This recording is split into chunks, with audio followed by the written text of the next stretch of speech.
बहुत समय पहले एक घने रहस्यमय जंगल में दो शक्तिशाली शेर रहते थे। दोनों ही बलवान थे, लेकिन एक शांत और समझदार था, जबकि दूसरा घमंडी और जल्दबाज। अक्सर उनके बीच यह बात होती रहती कि जंगल का असली राजा कौन है। एक दिन बहस इतनी बढ़ गई कि घमंडी शेर गरजकर बोला, आज मैं साबित कर दूंगा कि मैं सबसे शक्तिशाली हूं।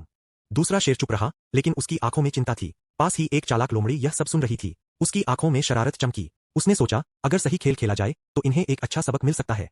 वह घमंडी शेर के पास गई और बोली, जंगल के उस पार एक गुफा है जहां अनगिनत शिकार छिपा है, लेकिन वहां पहुंचने की हिम्मत हर किसी में नहीं होती। यह सुनते ही शेर बिना सोचे समझे उस दिशा में दौड़ पड़ा। फिर लोमड़ी दूसरे शेर के पास गई और धीरे से बोली, तुम्हारा साथी खतरे में जा रहा है। अगर तुम नहीं गए तो शायद देर हो जाएगी। यह सुनते ही वह तुरंत उसके पीछे चल पड़ा। गुफा के अंदर गहरा अंधेरा था।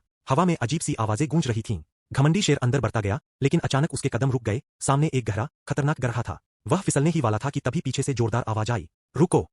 दूसरे शेर ने दौड़कर उसे खींच लिया। दोनों की सांसें तेज चल रही थीं। खतरा टल चुका था। जब वे बाहर आए तो लोमड़ी चुपचाप खड़ी मुस्कुरा रही थी। उसने कहा, ताकत तुम्हें आगे ले जा सकती है, लेकिन समझदारी ही तुम्हें बचाती है। और कभी-कभी सच्चा साथी ही असली ताकत होता है।